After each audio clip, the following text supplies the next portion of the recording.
bringing you the latest news, game updates, insights, highlights, and everything Liberty Hockey. This is Rock the Rink, where Liberty Hockey lives.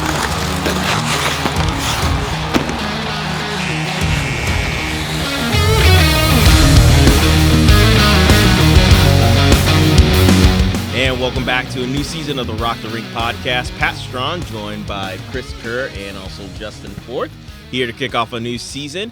And guys, first, before we kick things off, I know we're all excited about the new hockey season. It's been a while. Tell us about your summers. What happened over the summer with everyone? I'll go first. We went on a family trip. We planned it for 6 or 7 months. We went up to Prince Edward Island, Canada.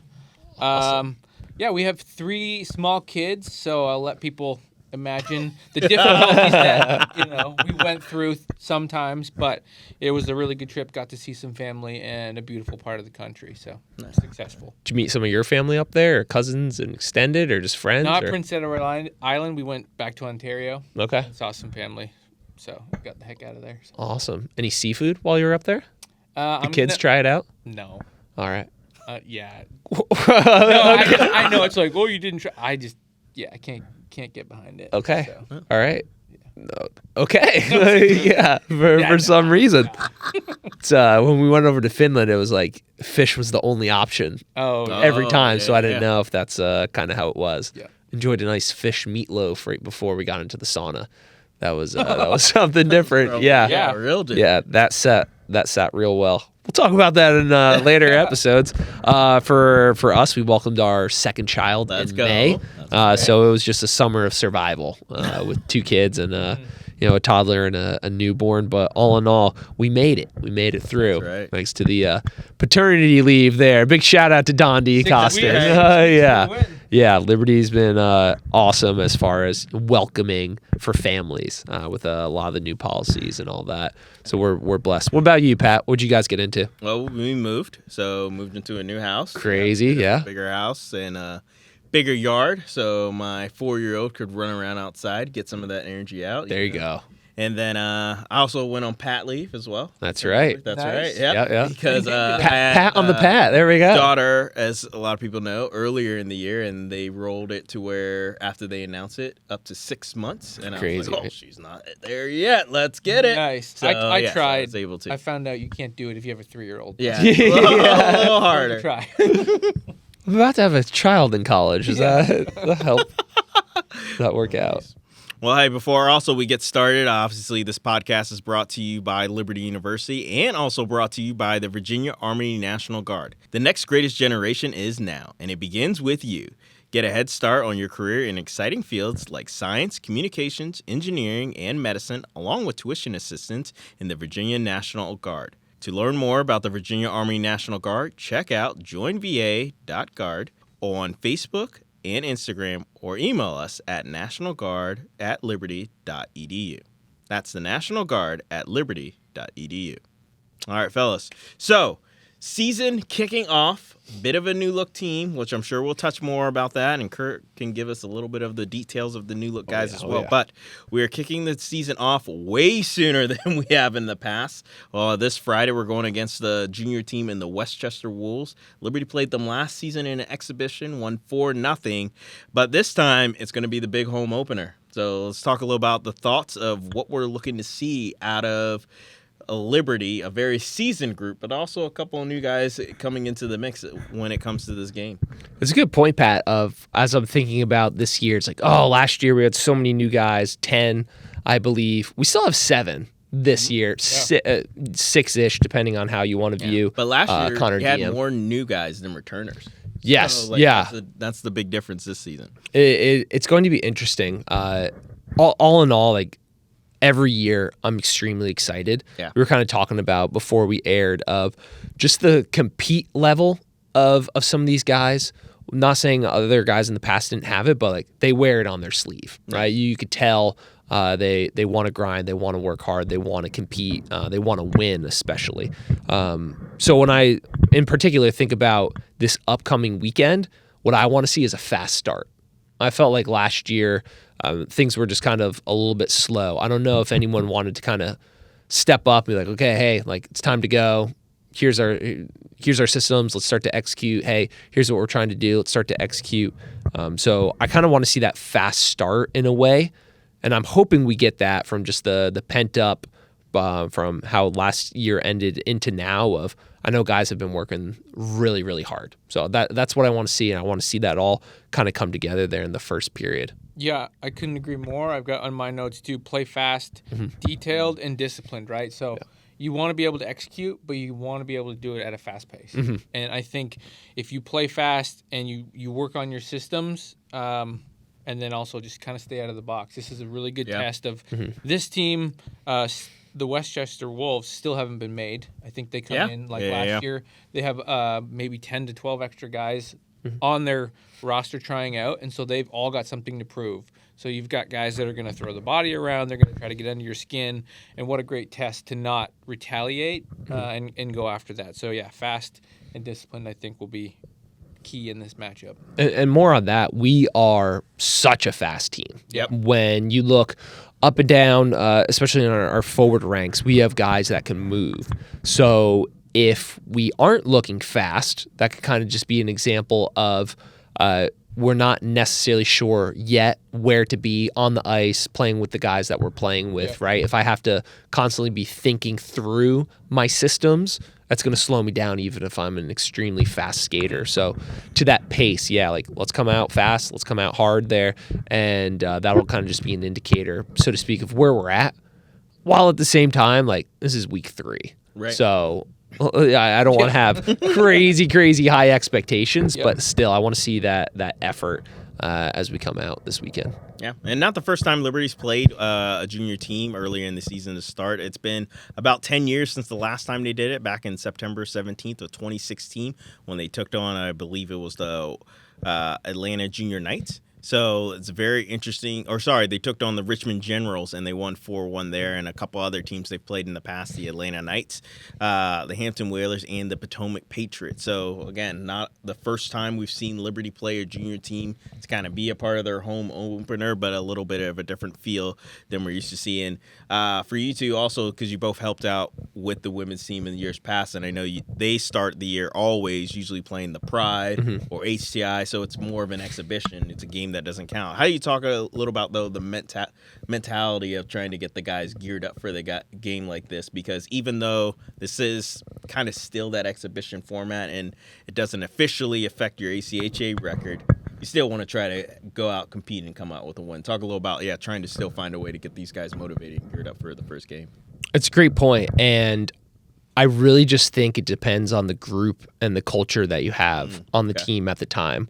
Every team is different. It just depends on the leadership that year, depends on is what it is, kind of your top players that year, and if they're all aggressively trying to pursue, hey, we're going to win at every single thing. And I think that's the group we have this year. When you look up and down the lineup in the locker room, you kind of just see guys that are just high levels of compete all the time. So I don't think they're going to want to lose at anything, whether it's in practice or some silly thing in the weight room or, my team versus your team out there on the ice. So the kind of conversation this year would just be hey, let's just start off well. Let's just have that team identity of who we're going to be right away. But honestly, the kind of culture that we have right now, I think those things will be taken care of real quick. But just my opinion, knowing this team. Yeah, and I like it too because it's you got there's 7 new guys, 10 returners that were freshmen last year, right? So 7 new guys are hopefully trying to earn their spot and prove to coaches hey, you recruited me, I'm here, or I walked on, and this is why I'm on the team, and trying to earn those spots, right? Everybody's fighting to get on power play and penalty kill, earning more minutes to be on the ice, and so I think if you have that culture of competitiveness, I think that's going to be super valuable. And we look at this team, obviously, you guys touched on a little bit about the 7 new players, but also I feel like with this LU team, a lot of expectations was on this group last season. Yeah. And especially because the year before, you lost about 10 guys who were a part of getting you to the Final Four and also had some key big moments throughout their career too. And now this new group trying to make their own stamp on the legacy here at Liberty. Do you feel this team, after making last year's Final Four, especially that when they came in with so many expectations, do you feel like this team has more to prove than last year's team? Yes. Okay. Oh, I think so. okay. I think so because of the 10 guys coming back. I think I know I talk about him a lot, but Conrad Kausch, last year he's a freshman. You don't know, right? You have expectations and hopes that he's going to be the guy, right? Especially after losing Hunter.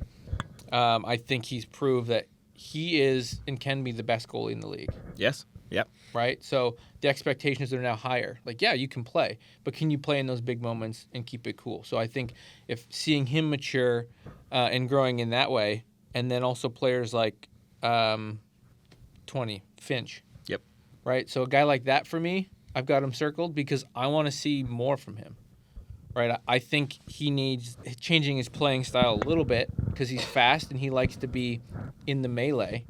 But I think he tries to make too many big hits, right, and throw the body instead of just being in the melee and making contact on that. So I think expectations are high for this team, and I think last year, obviously, it was a tough way to go. And so I think expectations are to get back to the championship game. It doesn't matter if you got 7 new guys. The leadership on this team needs to step up and just kind of show them the way. Mm-hmm. Yeah, so I took the opposite approach of, I said, like, no, I don't really think we have much to prove. I think throughout my time here at Liberty, over a decade now, You're so we were like, okay, let's push into consistently being a top 10 team. Now let's consistently push into being a top 5 team. So I think we're right there in the mix, right? And so now that we're kind of in that mix of one of the top teams in the league, I don't think there's much else to prove. It's kind of any year, it could be any year's, it could be their year, any team's year, excuse me. And so that could be us. It could be, all the other teams that we consistently talk about. So I think we've done enough in the past that there's not really much to prove year to year. We know as a team who we are and who we should be, and I think the rest of the league kind of has that same mindset as well. So yeah, just opposite to your point, like, no, I don't think there's much to prove because I think we've already proven it. We are a proven track record. Yeah. Especially, like from 2020 until now, what we've been able to do year after year. Yeah.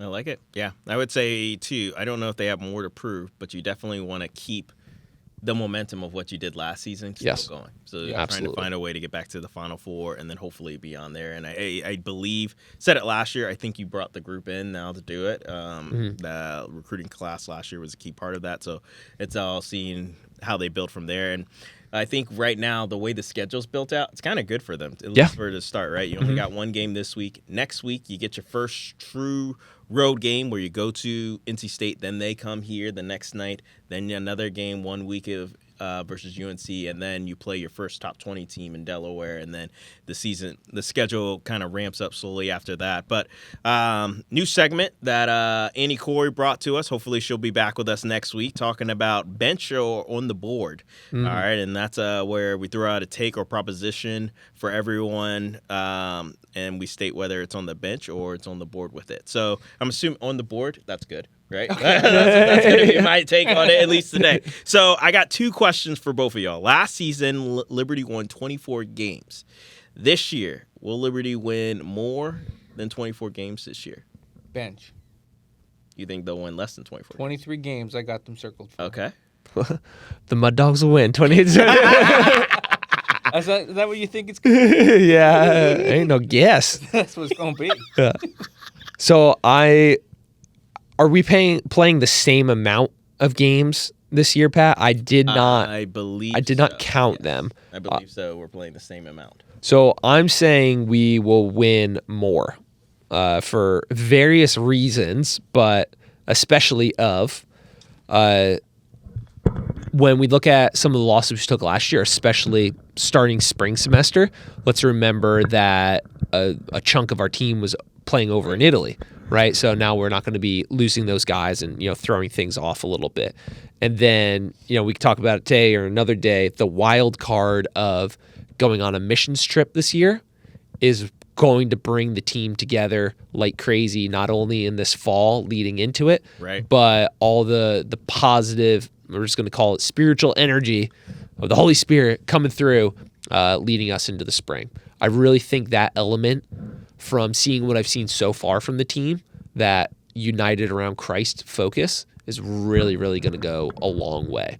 And then, too, looking at some of the games we dropped last year, 2 weekends in a row dropping games, I don't think we're going to see that. I just think we're too fast, we're too strong, and too hungry. Yeah. So I'm going for over 24 wins. Yeah. I got 23-8. Okay. They lose to Calvin. They lose 1 to Jamestown. They lose 3 to Adrian, unfortunately. 3 this year, Dave. Yeah. No, it's tough. Yeah. Okay, yeah. And they lose 2 to Ohio, 1 to Minot.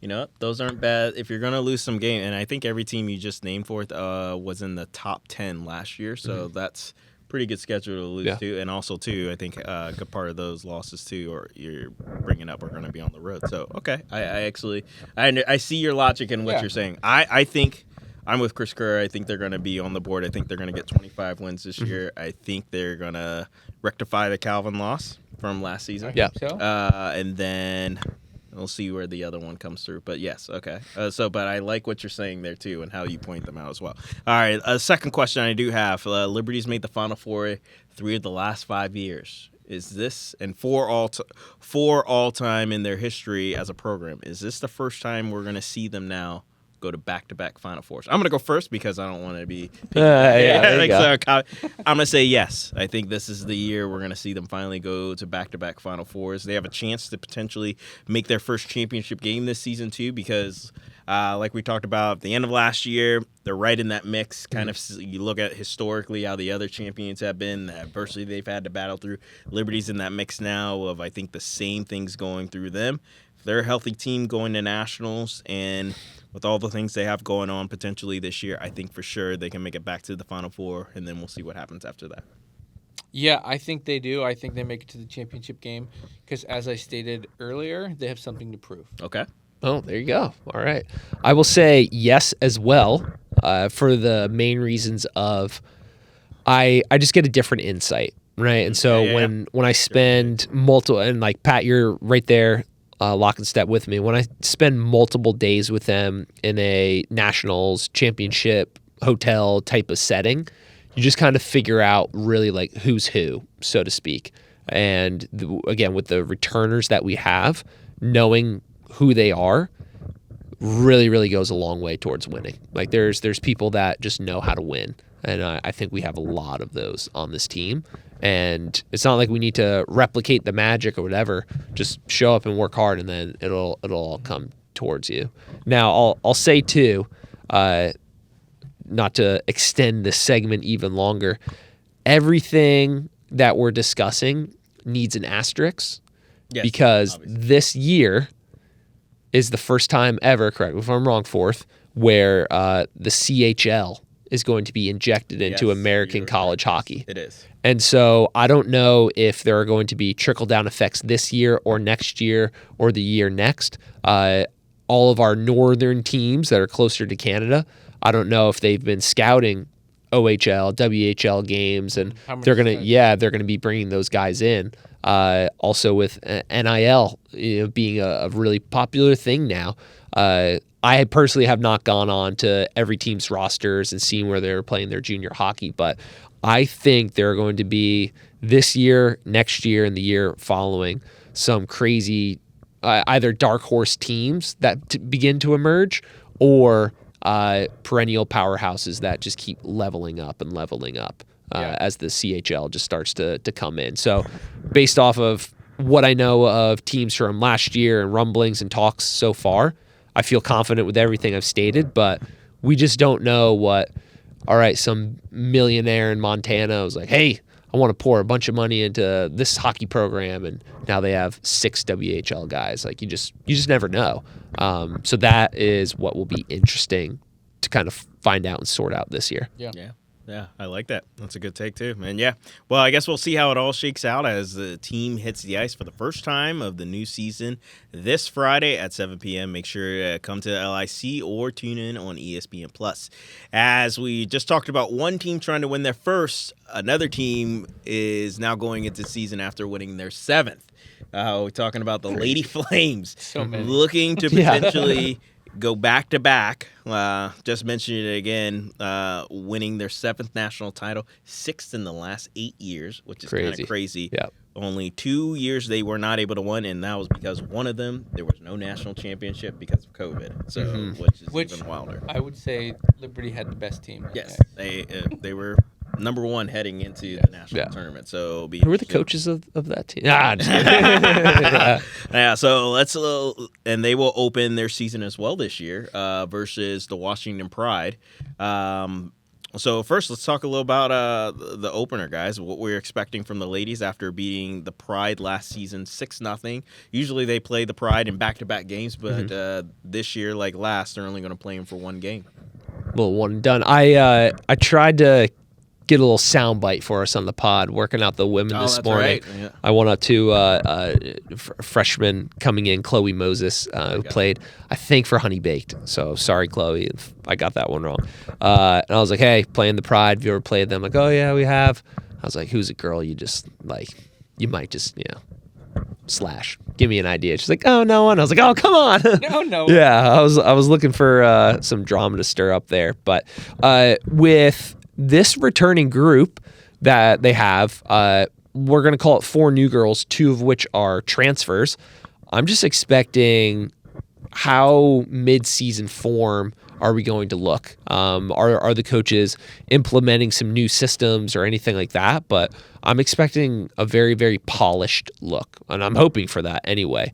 I'm expecting our D to be solid, breakouts to be solid, and then our veteran leadership to kind of take over a little bit. That's what I would hope.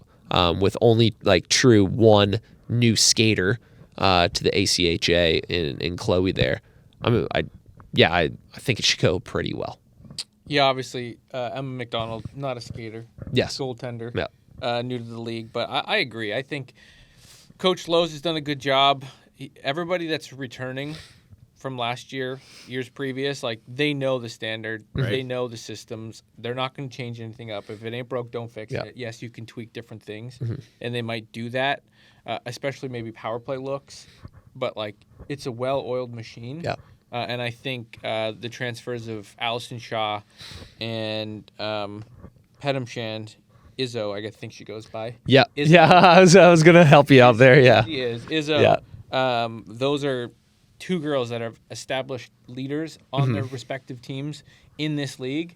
And so those are amazing additions, but I think they thumped the Pride this weekend. It's funny to look back when I was coaching with Paul Bloomfield originally. We would play the Pride and, like, we would hopefully split with them. Yeah. My very first year I coached in 2012 or 2011, we got beat like 7-1 and 5-1 by that team. And so the fact that this program has continued to grow. Chantel and Net for those? Come on. Yes. Oh. Sam Rupp, but they did have a USA national team player on that team. So like that says a lot. You look up and, like, of the 12 goals, that girl had 7 goals in the weekend. She's got the puck again. She was a freak. So I was kind of like, whoa, if this is what it's going to be like, this is going to be harder than I thought. Yeah. It wasn't.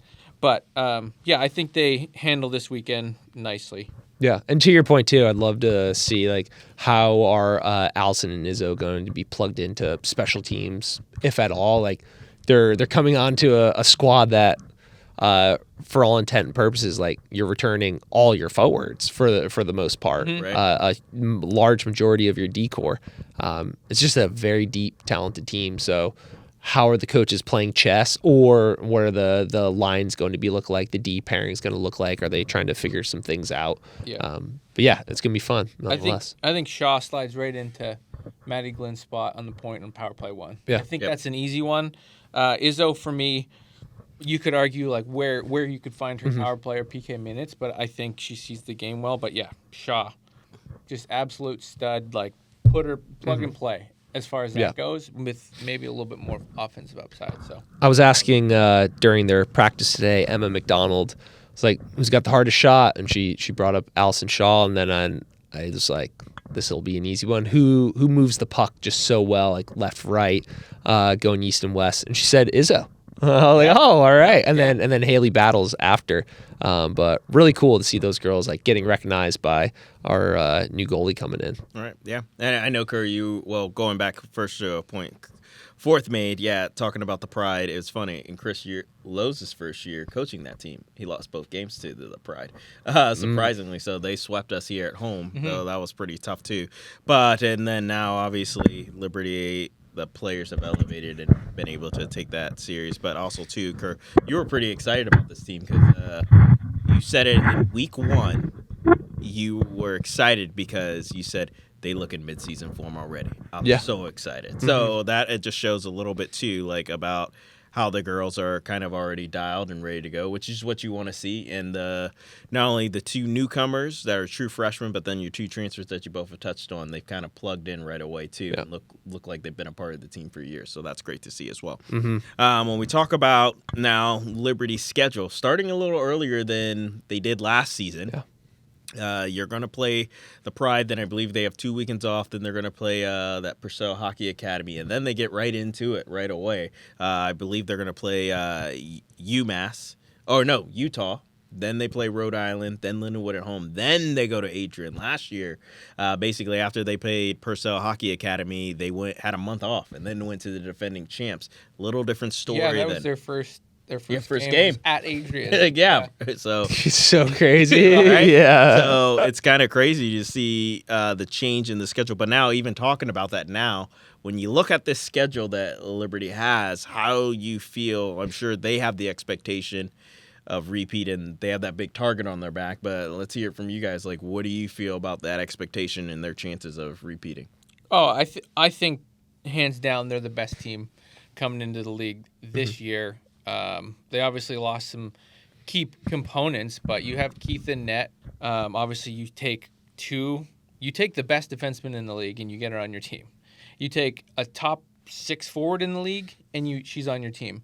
Plus, you recruit somebody like Chloe Moses, who's a top player in that junior hockey league. I think, you just got better, right? And substantially better, I think, in some areas. So I think. Big target. I think they go 30-1 this season. The only one they do, they drop 1 to Purcell in exhibition. I think they bring a talented group every year, but I think they go undefeated in league play and roll conference and feel pretty good about it. Okay. Yeah. Dang, that a boy. Yeah, Maryville would be the only other team that I think like will give them even a chance. I think that's the only teams within 2 goals. Okay. I think they roll the season. Handily. All right. Yeah, I keep the Maryville weekends circled, so they'll have their first shot November 8th. Midnight Mayhem. Love it. Yep. Pumped for that. And then the quick turnaround, 4:30 p.m. the next day. A good weekend to look at, too, would be in the spring semester. So we'll come back. We'll play Michigan at home, January 17, 18. And then heading out to Old Chesterfield, Missouri, our known stomping grounds there for just conference play. I think that's a good weekend to circle. You got McKendree, you got Minot, you got Midland, kind of right fresh off of your Christmas break. So if there's any trip ups or something, as we want to word it this year, those could be some of those weekends. But all in all, like a tough, good schedule. So we're gonna know right away like who this team is. And I'm pumped about it. Something of note here. Do you think it was planned out? Do you think they're getting a deal on Southwest Airlines or something here? We have the men and the women both playing Utah October 3rd and 4th here at home. Do you think Utah is chartering a flight? Do you think they're fitting 2 hockey teams on one flight or one airline? What do you think? What do you boys think there logistically? I think teams get excited. Yeah. They're like, oh, we could go. Well, we could bring the other team too. Like, let's all go. Yeah, do you think there was like communication there where Kirk and Chris like, hey, we want to play Utah. Do you want to play Utah? Yeah. Maybe it's one of those time things for both of them too. Yeah, So. yeah. I bet you it's like, hey, the men's team's going to pick up the women's team and half their tab. Oh, yeah. Sure, we'll go. So, do you think it'll turn into a home and home? And if so, should I try to travel to Utah next year? Hopefully my wife isn't listening to this. I think Mormons. Yeah, there you go. Yeah, exactly. It's the mission field. Yeah. No, I think the guys return that trip. Yeah. Yeah, not the same weekend, but I think Coach Lowe's goes back and returns that trip. There we go. I think that would be a fun. We've done that team's done a like Colorado trip every 3 or 4 years, but with those teams not getting any better. Yeah. I think Utah could be that next really big trip that the ladies circle and have a bit of a team building and something fun. Hopefully. Yeah. Now, correct me if I'm wrong for you guys here. Weren't the women supposed to travel out to North Dakota this year? Am I missing that road trip? Am I just looking at the wrong thing? I thought they were going to play Minot and play Jamestown. Yeah, you're right. It's not on the schedule. Yeah, it's not. Something could have fallen through during the weekend when they were looking at because they end earlier than normal too. Normally they play a game in December and also one at the Thanksgiving break weekend, but they're ending, I believe, the week before that. And they have a bit of a long layoff, so to speak, which could be good for healing bodies and things of that nature. Absolutely. But also, like Kerr, you said, the only trip up they could have is that first trip going out to St. Louis, and that's going to be partly after the long layoff. So it'll be interesting to see how things shake up after that. But I mean, I'm not sure why that's not on the schedule anymore, but I think nonetheless, too, the breaking news. the team is still primed to be able to have a very successful season, especially one with a team that's so seasoned as them. Now, they have to be careful, too. I know we're pumping them up a lot, right? But at the same time, which it sounds like they know when met with some of the girls doing their season preview, like they know they have that target on their back. Even when they weren't the defending champs, they knew like, no, we're gonna get a lot of teams wanting to get their best. at it. So that's how it's gonna be even more now too, with them having a chance of being able to repeat this year. So. But we'll see how it all shakes out. Again, another team that starts and kicks their season off this Saturday versus the Pride at 1:30 p.m. We've been talking about a team that's trying to win their first championship and a team that just won their 7th. Now we're talking about a team that's kind of a bit of a new look team, men's Division II, right? Like they will take on High Point this season, who they will play Friday and Saturday. So first team in the LIC to play back-to-back nights. And also so will the women's D2 team, which we'll talk about in a second here. But new look for this men's Division II team. First time in a long time they've brought in more players than they have returners. But I will say they also returned some guys that I wasn't expecting them to return, so that's going to be huge for them. And also a new bench boss, Christian Garland, who's been the assistant for years, takes the reins. So let's talk a little about how we feel about this matchup versus High Point. For those of you at home that don't know, they won the ACCHL Elite Conference Championship, and they finished number 14 in the Royal rankings, but they weren't able to make it to regionals, and meant to ask Christian about that before, how come they weren't in that region ranking, but nonetheless, they're going to be trying to be able to make it to regionals this year. So let's talk about this matchup coming up this weekend. I think the biggest thing right out of the gate as they're playing High Point is it's not about High Point, it's about Liberty's team in particular. New coaching staff, first time in since 2018, right? So that's going to be completely different. Not saying anything against them. It's a new coaching staff with Coach Garland and Coach Graham there as well. And then so many new guys. Like the team pours in and out of the locker room. Like, I don't know, half of you. So that's just the thing of how quickly everybody could get up to speed. What kind of mistakes are going to be made? What kind of breakdowns are going to be made, if any? And that's really kind of the big focus here. The Southeast region in ACHA Men's 2 is so stacked. Like year after year, they're heavily in pool play. Sometimes they almost like sweep the Final Four, right, with coming out of pool play. But I'm very interested of how smooth of a process is everything with so many new guys. But a good veteran leadership coming back. I have good expectations. I see them every morning practicing. Everything looks good so far, but how's it all going to come together? That's kind of my big question mark. Yeah, for me, unlike men's D1 and women's D1, I don't have any expectations for this team. I think it's a very exciting year with new coaches, like you said, 10-plus new players. I think this team for me is a team that I'm probably most excited to watch to see what they do well and to try to watch their identity, Right. who they are on the ice.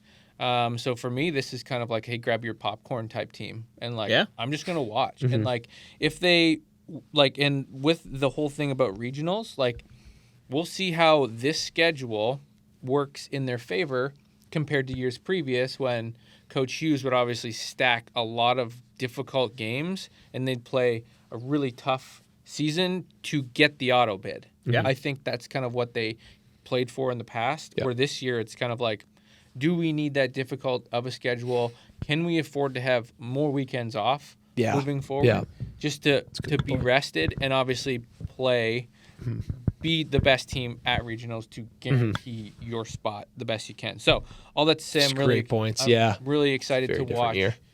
this team this year. And I hope they do amazing. And I hope Coach Graham and Coach Garland really work well together. It seems like they did last year as assistants. But yeah, it'll be an exciting year. Yeah, it should be an exciting year. For those that you don't know, going to Coach Force's point about regionals, yeah, this will be the first year. There is no auto bid. There is a regional So ranking crazy. still coming out. Yeah. And I believe they're expanding the tournament. So not only the 1 and 2 that normally get the auto bid, but I believe also 15 and 16 will be at regionals as well. So they're expanding the regional tournament too. So that'll be interesting too. And like, yeah, you look at the schedule right now. I mean, obviously High Point, we just talked about Virginia Tech. They were a top 6 team in the region last year. Florida Gulf, everyone knows who they are in D2.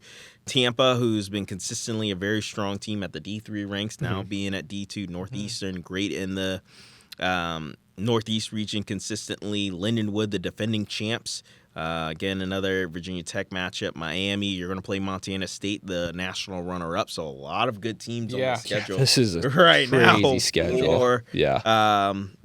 For this team. So you're excited to see exactly how everything's going to be. And I didn't even talk about some of these second semester teams playing Army West Point as well, St. Bonaventure, Rowan as well. So, yeah, a lot of good teams for men's Division II. I think when you look at the schedule, too, and I think you both have talked about it a little bit, too, just managing those expectations, right? Like trying not to let the new guys feel the pressure, especially to start. So you're hoping that, because in my opinion, I think this team is still capable of not only making regionals, but even with the fact that they're going to have to play through regions for the first time since, if I'm not mistaken, the 2019 regional tournament, I think this is a team still poised that should be able to make it to nationals in one of those 4 spots. So when you look at, we're just going to call it the stats from last year here, Coach Forth, putting on your coaching hat for a moment, a lot of those top point scores are gone, right, to graduation and whatever else. Will you know after one weekend, as far as new guys on the team, will you know who's starting to stand out a bit and who could kind of fill some of those roles and shoes of like, hey, we got to put points on the board? Or is it like, man, after one weekend, you're not really going to know? It needs to be how many games would you say? Yeah, I'd say give it 2 weekends to 3. So maybe 6 games, you kind of know who's a consistent player, who's making those consistent plays within your systems. So you have to kind of figure out like, okay, what team do I have? Does that fit into the system, and do I need to tweak the system to then ice the best team effectively? So I would say 3 weekends you should know. Okay. This will be, and I like how he said that, 3 weekends. He definitely did some look. You're going to know in 3 weekends with this team. Yeah. Next weekend, a home-and-home series versus Virginia Tech. Then you go down to Florida to play Florida Gulf Coast and Tampa over a 3-game weekend spread. You're going to know what kind of team you have after that. And then you come back home versus Northeastern to start October. So, yeah, you'll definitely know what kind of team you have and hopefully the team identity for this season moving forward. So it'll be very exciting. As I said a minute ago, Men's Division II will kick things off this weekend as they will be the first team to play back-to-back on Friday and Saturday. The second team, we said that will play back-to-back. Women's Division II take on Queen City Royals. Last-minute exhibition game that was added, and I think it's good for the ladies. We talked about deep teams. This is one of the most deep teams coming back to back-to-back kind of history-making seasons for the group. Now they returned 17 skaters and add 8 new girls or 7. 7 Okay. plus a walk-on. Oh, there you go. 8. Then, yeah. 8. There you go. It's funny. This is the team I'm most familiar with. That's but right. didn't make it. Yeah, I feel the exact same sometimes. I'm like, wait, how many players do we have? Yeah, you start to count them out, right? That's right. But you could arguably say probably the most talented and deepest women's Division II team in program history.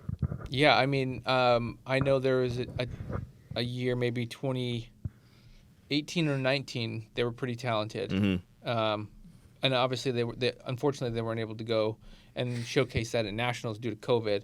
But, yeah, this team's deep. And as a coach of this team, I am very excited. Yeah. Watching practice and seeing these girls play, we've got lots of talent. But, yeah, I think I would agree with the statement. It is the deepest, most talented team that this women's D2 team's ever had. Yeah, and for the team, obviously, taking on the Royals, beat them last year they played 4 games versus not just the Royals, but I believe another junior team as well. They won 11-2 and 3-1 and 2 of their 4 games over 2 days last season. So this is a group that's looking, I think, to hopefully go into those first set of exhibition games and kind of just get the systems going. But you two can tell me a little bit about how you're trying to manage those expectations, because I'm sure all the returners are expecting big things, and then you bring in some talented newcomers just to add to what this team already has. I'm sure this group internally trying to manage those expectations too, and one more so kind of make it smaller and let them know, hey, let's take it game by game, because March will take care of itself. Yeah, I think this weekend, like men's D1, right? We just want to play fast. We want to become and set the identity of be a fast team, because we've got the talent, right? But we want to play fast. Systems obviously will be tweaked. Will be kind of a mess there, so to speak. And special teams might be sloppy. We'll spend 20 minutes, maybe Thursday morning, going over that kind of stuff. But I think just play fast, play disciplined, and then, again, watch the film, tweak it from there. And also, as a coach, you just got to learn, right? Like, who do you have? What kind of player? In this situation, what do they do? How do they react?